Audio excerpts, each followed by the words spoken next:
जय श्री कृष्णा मित्रों।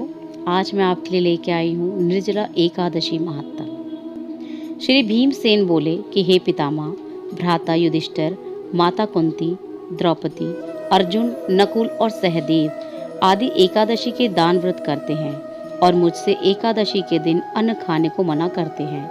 मैं उनसे कहता हूँ कि भाई, मैं भक्तिपूर्वक भगवान की पूजा कर सकता हूँ, परंतु मैं एकादशी के दिन भूखा नहीं रह सकता।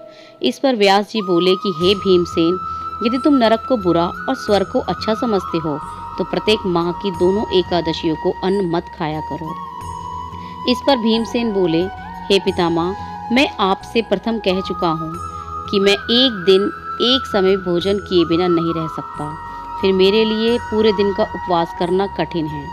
यदि मैं प्रयत्न करूं तो एक व्रत अवश्य कर सकता हूं, अतः आप मुझे कोई एक व्रत बतलाइए जिससे मुझे स्वर्ग की प्राप्ति हो।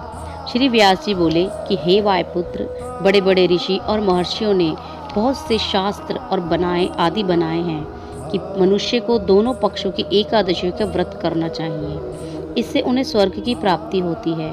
श्री व्यास जी के वचनों को सुनकर भीमसेन नरक में जाने के कारण अत्यंत भयभीत हुए और लता के समान कांपने लगे। बोले, हे पितामह, अब मैं क्या करूं, क्योंकि मुझसे व्रत नहीं हो सकता, अतः आप मुझे कोई एक ही व्रत बतलाइए जिससे मेरी मुक्ति हो जाए। इस पर श्री व्यास जी बोले कि हे भीमसेन, कृष्ण और मिथुन संक्रांति के मध्य में ज्येष्ठ माह की शुक्ल पक्ष की एकादशी होती है, उसका निर्जला व्रत करना चाहिए। इस एकादशी के व्रत में स्नान और आचमन में जल का वर्जित नहीं है, लेकिन आचमन में 3 मासे जल से अधिक नहीं लेना चाहिए।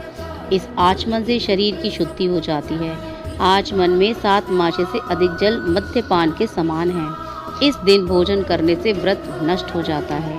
यदि सूर्योदय से सूर्यास्त तक मनुष्य जलपान न करे तो उसे 12 एकादशियों के फल की प्राप्ति होती है। द्वादशी के दिन सूर्योदय से पहले ही उठना चाहिए और स्नान करके ब्राह्मण को यथा योग्य दान देना चाहिए। इसके पश्चात भूखे ब्राह्मण को भोजन कराना चाहिए। तत्पश्चात स्वयं भोजन करना चाहिए। इसका फल संपूर्ण एकादशियों के फल के बराबर है। हे भीमसेन, स्वयं भगवान ने मुझसे कहा था कि इस एकादशी का पुण्य समस्त तीर्थों और दानों के पुण्य के बराबर है। एक दिन निर्जल रहने से मनुष्य पापों से मुक्त हो जाता है। जो मनुष्य निर्जला एकादशी का व्रत करते हैं उनको मृत्यु के समय भयानक यमदूत नहीं दिखते। उस समय भगवान विष्णु के यमदूत स्वर्ग से आते हैं और उनको पुष्पक विमान पर बिठाकर स्वर्ग ले जाते हैं। अतः संसार में सबसे श्रेष्ठ निर्जला एकादशी का व्रत है। अतः यत्न पूर्वक इस एकादशी का निर्जल व्रत करना चाहिए। इस दिन ओम नमो भगवते वासुदेवाय मंत्र का उच्चारण करना चाहिए। व्यास देव जी के ऐसे वचन सुनकर उसने निर्जल व्रत किया। इसी एकादशी को भीमसेनी या पांडव एकादशी भी कहते हैं। निर्जल व्रत करने से पहले भगवान की पूजा करनी चाहिए और उनसे विनय करनी चाहिए कि दूसरे दिन भोजन करूंगा। मैं इस व्रत को श्रद्धा पूर्वक करूंगा, इससे मेरे सब पाप नष्ट हो जाते हैं।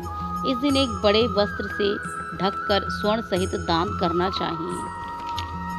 जो मनुष्य इस व्रत को दोपहर में स्नान, तप आदि करके करते हैं उनको करोड़ फल स्वर्ण के दान का फल मिलता है। जो मनुष्य इस दिन यज्ञ होम आदि करते हैं उसका फल वर्णन भी नहीं हो सकता। इस निर्जला एकादशी के व्रत से मनुष्य विष्णु लोक को जाता है। जो मनुष्य इस दिन अन्न खाते हैं उन्हें चांडाल समझना चाहिए। वे अंत में नरक में जाते हैं। ब्रह्मा हत्यारे, मद्यपान करने वाले, चोरी करने वाले, गुरु से द्वेष करने वाले, असत्य बोलने वाले इस व्रत को करने से स्वर्ग को जाते हैं। हे कुंती पुत्र, जो पुरुष या स्त्री इस व्रत को श्रद्धा पूर्वक करते हैं उनका निम्नलिखित कर्तव्य है। उन्हें सर्वप्रथम विष्णु भगवान की पूजा करनी चाहिए। तत्पश्चात गौ का दान करना चाहिए। उस दिन ब्राह्मण को दक्षिणा, मिष्ठान आदि देना चाहिए। निर्जला के दिन अन्न, वस्त्र, उपानह आदि का दान करना चाहिए। जो मनुष्य इस कथा को प्रेम पूर्वक सुनते हैं, पढ़ते हैं, उनको स्वर्ग की प्राप्ति